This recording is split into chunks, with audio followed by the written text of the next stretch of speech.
Ladies and gentlemen, welcome back to Thrashers Paradise. Today, we are joined with a very special guest, a good friend of Thrashers Paradise. We are joined with Corey, the drummer to Crimson Shadows. Corey, how are you doing?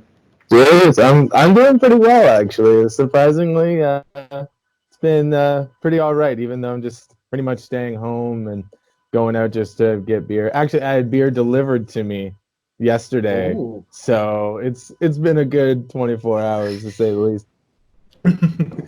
As you can tell, ladies and gentlemen, he is a very important musician. Yeah. Yeah. Well, Corey, we're going to start things off with the obvious questions. You just released your brand new EP, and I forget it already. Damn it. The Resurrection. The Resurrection. I was just listening to it earlier today, too, and The Resurrection came out earlier in March. It sounded amazing. It's an amazing album. Just what was it like to finally be able to release it? Honestly, that thing was it been in the works for about 5 years. We actually recorded it in 2015, right before we did about 4 months of touring, and then shortly after the touring ended, our vocalist Jimmy left the band. So we were like, well, what do we do with these tracks? We were kind of still in the mixing stages, and then we kind of just tossed them to the side. It's like, all right, let's focus on the new record. And then we went through that process, and then eventually our new vocalist Paul left the band, and then Jimmy came back, and like this is all within like a 3-year span. So and then finally once Jimmy was back, it's like, okay, we're gonna continue work on the record, finish that off, but in the meantime we're gonna remix, and like we must have remixed the Resurrection about 4 different times before we were actually happy with it, which Thomas Ireland, who tracked, mixed, mastered, he did everything on that record. Not usually how we do something, but he's a super solid dude and easy guy to work with. So yeah, it probably took another 8 months to get it mixed and then mastered. And when we were about to release it, I realized I'm like, we can't just like send this out. Like, we need a video with it. We need to make sure that this is actually us coming back and being active as a band again, not just, oh, here's some songs and stop complaining type of deal. But it's like actually wanted to release it properly. So talked to Napalm, held off on the release for another couple months before we could get some finances together to get a video done and do a proper release for it. So it was a very, very long process. But now we're really, really focusing on the new record. We're all at home. I've already tracked 7 songs for pre-production. It's been taking me a while to chip away at them because I've been so busy, but now I'm just home. And today I've spent all day just editing drums, making sure that they're how I want them in the pre-production stages anyways. And I gave Jimmy a little 1-channel interface so that he can be doing stuff at home. But yeah, so that's pretty much it for the Resurrection. It's a long time coming, and we were happy to get it out there. Excellent. And you've gone into so many questions I was going to ask during this whole interview. So I'll start off with the first one. Betrayed by Thy King, which is the first song off the EP, you also released a music video for that. What made you want to pick to do a music video for that song over the other 2? Well, the other 2 are covers. And honestly, we gave the tracks to Napalm, really not knowing how it worked as far as like copyrights and stuff. We haven't gotten sued for anything yet, but when we wanted to release a song, now it is like an 8.5 minute song, I believe. So not ideally the song you would pick for a video, but at the same time, we wanted to release a video for something that was an original. And the other 2 songs are covers. So we have ideas to release different videos, not like a full production type of video, but some stuff when we're at home for the other 2 songs as well. But it's just been a slow process, jumping back and forth from doing that and then doing like working on the new record and us Some of the guys are still working as well.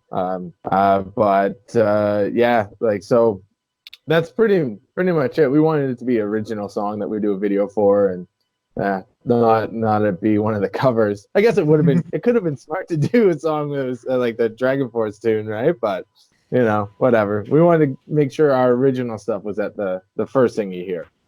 Of course, and that's understandable. Now, what was it like to record that whole music video? The video we did all in one day. So it was funny. We were actually in talks about doing a music video. It was me, Ryan, and Jimmy. And then, like, Jimmy was just like, well, who are we going to get to do it? Like, we've worked with several different people in the past. Some of them don't really do it anymore. And some of the guys that I had in mind, they weren't too thrilled about it. And then we received a message on our Instagram from a guy being like, hey, I'm a videographer. I'd love to shoot a music video with you guys. And it was just like a weird coincidence. I was like, you know what? All right, let's do it. And that was it. And then he found the space and we worked at a budget for it. We went in.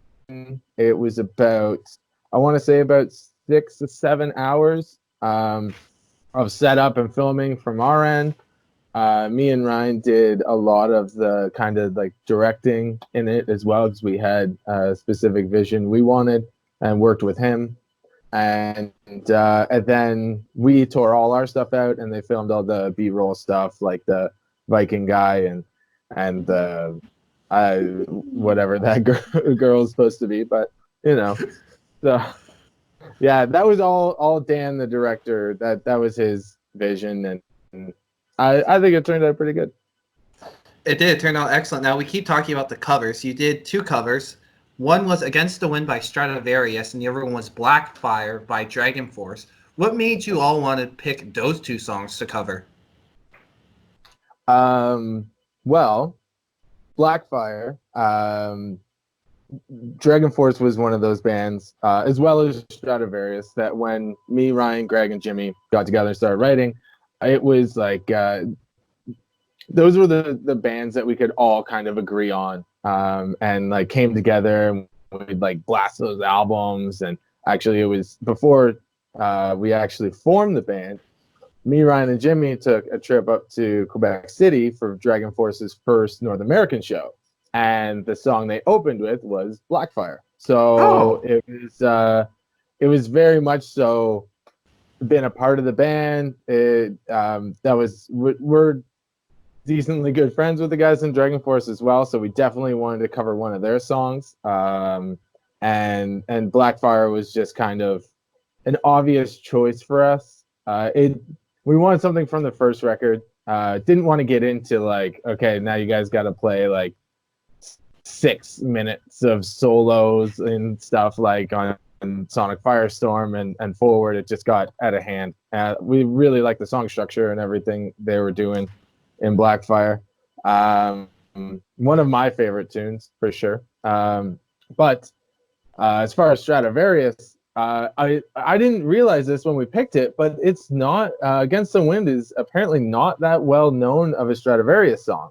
Not like The Speed of Light or like any of those like top picks, right? A lot of people don't know it. We were supposed to play March 16th with Unleash the Archers, and we asked Brittany if she would come out and sing that song with us, and she's like, I don't know it. I know Stradivarius, but I don't know that song very well. So send it to me, and I'll see what I can do. And we had a fill-in vocalist for a tour when we were touring with Unleash the Archers as well. And he's a massive power metal guy, and he didn't know the song off the top of his head either. So thought it was strange, but for us, like, it's just a super fun tune. Anytime we've played it live, we always get compliments on that one specifically. Maybe it's because it's a lower BPM, so it stands out a little more. But it's just such a killer tune. Honestly, that's my personal favorite on the EP. Every time that comes on, I get pumped. Like we bumped it up so it's a little faster than the original. It's a little heavier. I believe Stradivarius. No, I think they're in E flat tuning as well. So it's the same tuning, but our guitar tone is heavier, and everything's about it just like that little bit more, and obviously Jimmy's vocals. But I don't know specifically why we chose that song.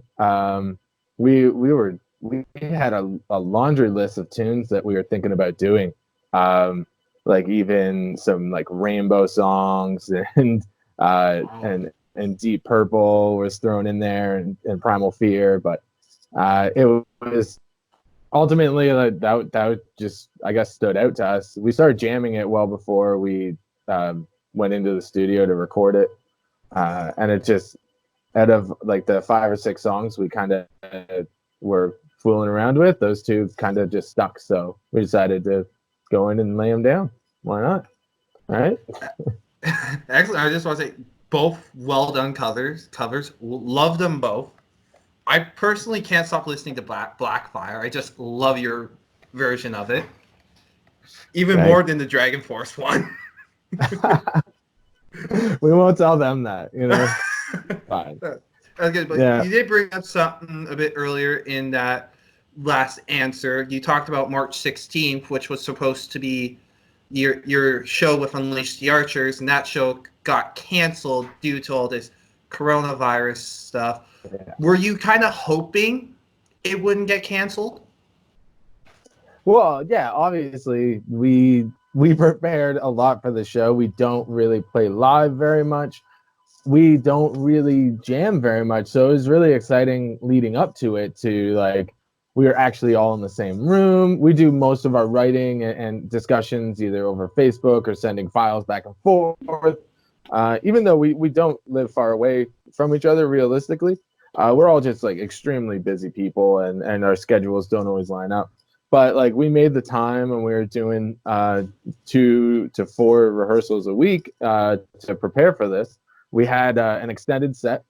Originally, it was supposed to, before it got moved to the Opera House, we were supposed to do a co-headlining set with Unleash the Archers, so just the 2 bands. That's what was in the works. So we had a 50-minute set plan. So we had a lot of stuff we'd never played before, and we were really, really excited to do this. We actually got new merch made and everything, and it had been like 5 years since we had any new designs. So like, we were really very excited. And not only is Unleash the Archers some of our best friends, but like, they're just the sweetest people to play with and be around. And we were excited for some hangs with them, and then like an excellent show at the Opera House. You know, we played the Opera House several times, and it's always a blast. So yeah, we were hoping it wasn't going to get canceled, but then I think it was on the Thursday, and I work in AV, so events are like all we do. And all of a sudden, I think on the Thursday before, half of our events got canceled, or like all weekend. And then like at work, and then Friday it was like, oh, the next month is canceled, and I'm pretty much out of work. I'm like, okay, so I guess our show is going to be canceled. And lo and behold, like, that was canceled. My other band, Johnny No Cash and the Celtic Outlaws, had a show on Saturday, and we pulled out of that just due to safety issues. And then also canceled our tour in April, which is supposed to be starting April 18th in 10 days, but we postponed that till the fall, possibly next spring, depending on how things go. So yeah, definitely I want it to happen, but also like the safety and laws and restrictions didn't allow us to do it. So I'm not going to be too upset about it, because it's, you know, you're talking about people's lives here, and we obviously have seen how this whole thing has kind of like played out, and it was good that we didn't do anything really, and we didn't have a choice, but they kind of like shut things down as sternly as they did, because realistically it's entertainment. Like, yeah, music means a lot to people and it's our lives, but like it's entertainment, and we need to be worried about the raw essentials at this point, and keeping everyone as safe as possible, and just stay home and drink some beers, you know. That's exactly it. Now, personally, as not only a musician but as a fan as well, when do you think we're gonna start seeing the green light for people to not be in quarantine anymore? Um, I would I would say through June. Right now, it all depends on how people act, and everything seems to be like decent up here, anyways. In the States, it's a whole other issue. Like they're all governed state by state, and it all depends on like I still see, I saw a thing on the news, or I think it might have been on Stephen Colbert or something last night, that like there's still like churches going in and like hundreds of people gathering. I'm like, what are you like? Are you insane? Really? Like Yeah. this is a serious matter at this point, and we just honestly, I just hope it doesn't get worse. We just need to flatten the curve as much as we can. Like I think the only time I leave my house is to take my dog for a walk, and now all the trails are closed. So we're lucky enough. I live in the country that's all farm fields, and actually, right before I did this interview, me and my girlfriend Maya took our dog for a walk through the fields. We got permission from the farmer who owns all the land, so we just can actually take him out. But other than that, like go to the store to get groceries, and usually it's one person from our household goes, picks it up once a week, and that's it. Like you just gotta deal with it, and the more people that take this serious, the quicker we're gonna get back on our feet. So I would say like concert wise, the industry will probably be like take a hit until the fall at the very least. But until we're actually out of quarantine and able to live like go back to work and everything, for regular day jobs, like probably at least through June, July is my best estimate at this point. But I honestly don't know. I don't think we've hit the worst of it yet. So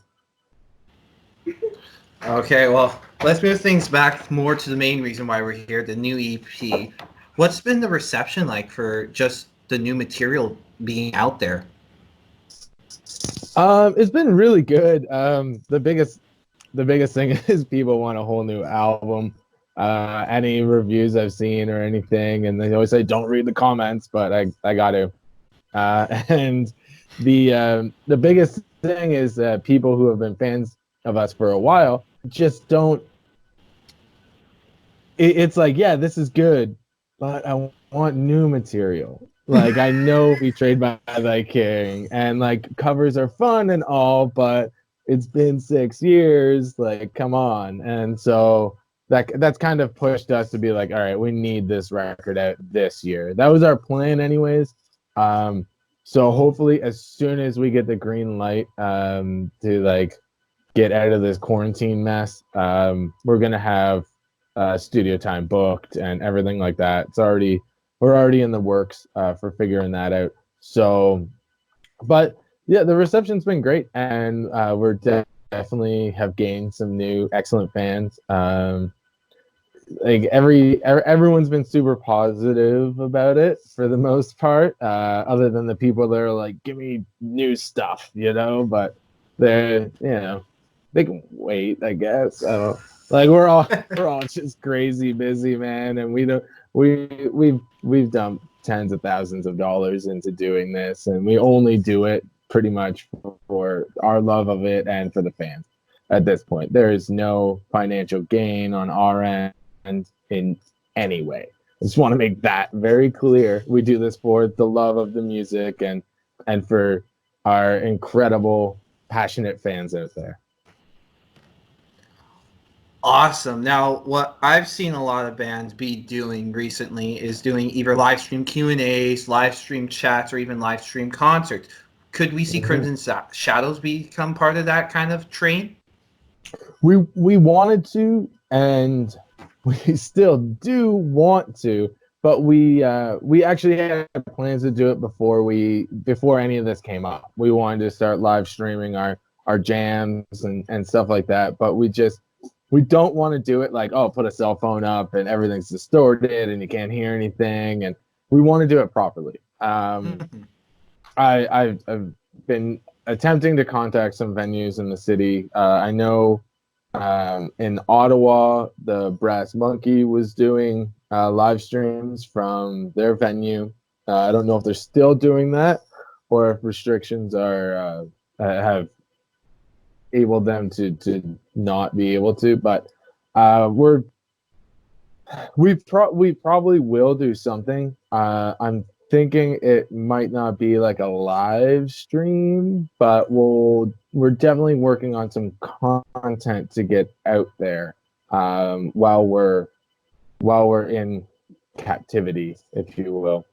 But like it's not an easy thing to just throw together. But we're gonna work on it. We're gonna see, and if this is a long time thing, then we're gonna have to do something to be able to get out there. And like I loved what the Dropkick Murphys did, and I know like old James buddies up in Ottawa did a live stream and it's great. So we're gonna try. We're gonna see how it goes, but like focusing on the record is number one at this point, so we can get that out by the end of the year. Yeah. Of course. Now, I feel kind of weird asking this, but I'm still going to ask it. Does this kind of speed that up, getting all the key components done towards the album, or does this like kind of halt it? From my end, definitely speeds things up. Because I have been trying to track my drums. Like now, when Ryan and Greg and myself sit down and we're writing these songs, which has been over the past 3.5, 4 years that we've been writing these, we just have like Easy Drummer digital drums put in there just so we can get like the feel of the riff and just have something there. But I told them like I have to do full pre-production for this stuff before going into the studio. Like I have the recording set up at home to be able to do something. So like I'm going to do it before we book studio time, because there's been several times in the past that I can't. I don't feel like my performance was at its best because I didn't put in the time and work beforehand. Now on Kings Among Men, we were somewhat rushed because we literally were in the studio while signing the Napalm contracts, and we had about 3 months to write 3/4 of the album. We already had about 3 tracks done, and then we had to write another 9 or another 6. Sorry, in like 3 months, and then we hit the studio, and then they're sending us contracts, and we're like, okay, and like then we could actually pay for the recording, and like it was very, very much rushed. And I wanted to take our time with this. I wanted to go through the full steps of pre-production and really narrow down like what parts we're going to cut out, what drum fills need to change here and there, and really like go at it with a microscope. So now I actually have the time to do that. The first 3 or 4 days that because I've only been off work for a little over a week now, or about a week. So I just spent that time playing drums and recording as much as I could, and then now I'm just like editing, and like I'll take a day and like film like a drum playthrough or a cover or something, but then I'm back to, and I'm really trying to keep it to like 8-10 hour days of working on this record, so I can really nitpick everything that I'm doing and make this album the best it can. So for me, this quarantine thing, fantastic. I don't take vacations, so, and I wouldn't say this is a vacation, but I don't have to go to work. I can get drunk every night and still not wake up till 11, and like I still have like 10-12 hours to get stuff done. Like it's fantastic. It's everything I've ever wanted, really. Excellent. Now, one last question about this new album. What's going to be different from this new album that's different from Kings Among Men?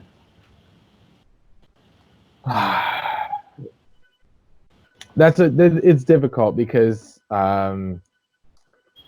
it's still Crimson Shadows. Like, it still sounds like us.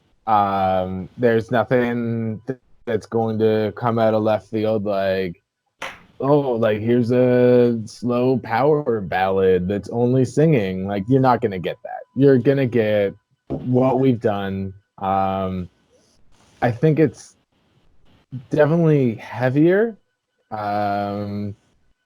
It's also kind of getting more back to our like power metal roots as well at the same time. Very much so. Like, there's certain songs that are very like Blind Guardian-esque influence, like early like thrashy Blind Guardian. But then there's some other stuff that we do in different keys. It's like a lot more aggressive and faster. We have the fastest song that we've ever written on this record, but then we also have essentially the slowest song we've ever written. So I guess it's a little more diverse, but then everything in between is like right down the center, exactly kind of what you would expect. I don't want to say it's just like, like not good or anything, but I think it's the best material that we've ever written. It's taking all of our other stuff and kind of expanding on it. We do get, I don't think like progressive in a way, but I think we're like venturing out. We took about a full year to get everything together and written before we even introduced vocals to it. So, and songs still might change before we hit the studio, but right now, they're my favorite songs to play. And even leading up to this show that at the Opera House that we had to cancel, I was pushing to do more new stuff. The guys didn't really want to because since recording it and need to relearn everything and work out harmonies and who's doing what, and it's a lot of work. But like I really wanted to play more new stuff because I think it's the best material we've ever written, and it shows our brand in just progressing, just getting better, more efficient, more like more of everything. It's not gonna like be a drastic change at all. Maybe the next record will, but this one is going to be like straight up exactly what you would expect from us, but better. That's the only way. It's my favorite record that we've done to date. So, yeah. Awesome. I'm looking forward to hear it when it does finally come out. Now I'm gonna ask you two more questions because I know you're a very busy man and you're very in high demand. And my beer is almost done, so your beer gotta is make this quick. suffering. We'll make it quick. Now I forget who shared it, but someone shared a picture of the new T-shirt you were gonna have at the March 16th show. Is that shirt available online to be bought? It will be as soon as I get some actual pictures of it and it up on our Big Cartel page. Okay. So I will be doing a post about it. There was some mishap with shipping, and Pressed On Design, who did the shirts, great guys, Rick there, excellent, did a fantastic job on them. But he shipped them to Jimmy's address in Toronto instead of my address up here in Caledon. So Jimmy actually dropped those off yesterday to me last night. So probably sometime this evening, I'm going to just get some shots of them, get them up there. So I want to say it's crimsonshadows.bigcartel.com. By the time this comes out, this should be up. I'll be doing a post on all our social media and everything about it. Awesome. I'll even make sure to have a picture of the shirt at the end of this video.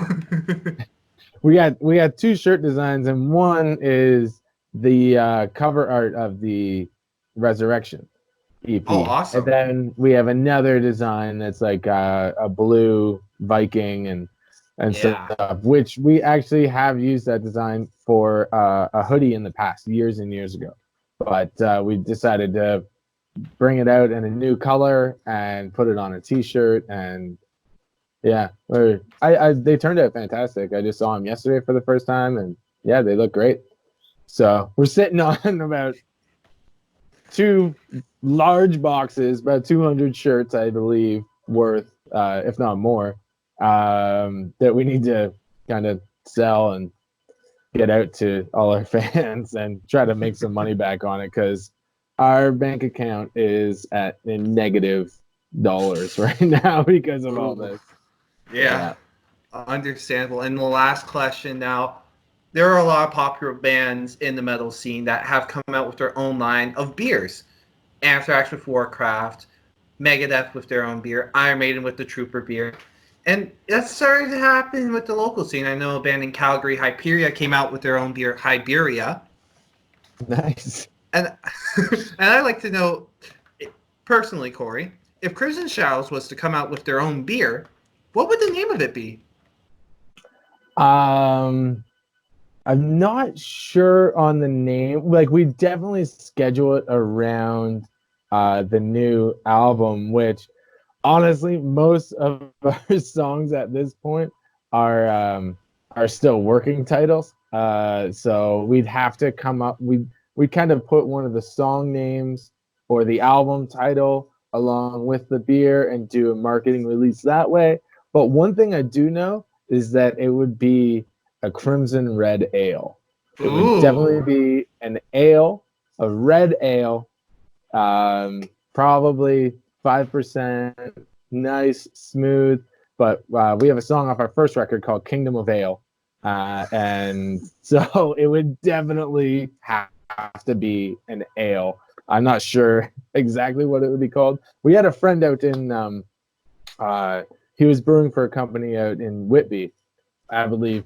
And he sent us a picture, and he took a bunch of like the local bands, like Vesperia and us, and he made beers after them. So I think it was like Lost in a Dark Stout was one, because Lost in a Dark Forest. I thought that was pretty awesome. Yeah, it was something like that. But so I don't know about the name quite yet. We'll have to look back. I'm going to talk to some people about maybe making one. So like right now, I'm drinking this Junction Hazy IPA, and it is delicious. So maybe we'll do a line of different beers for each song. You know, that'd be cool. If any breweries want to hit me up, I'm down for that. Just toss us a couple cases, and we're all set. Excellent. Corey, I just want to thank you so much for taking time out of your extremely busy schedule to just be able to Skype call me and we can do this interview. I really appreciate this. Thank you so much. Hey, no problem. Thanks a lot, brother. It's nice having a beer with you. It was. Is there anything else you'd like to say to the people watching this? Well, just I hope you're doing all right out there. You know, like stay home, stay safe, keep your family safe. Drink lots of beers and listen to metal, pretty much. You know, if you play an instrument, get better at it.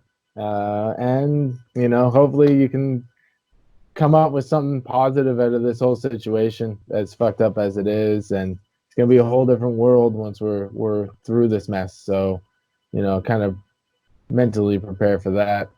But yeah, for now, just drink beer, or whiskey, or whatever you're into. Smoke weed, like whatever. Get fucked up and listen to tunes, metal, country, whatever, you know.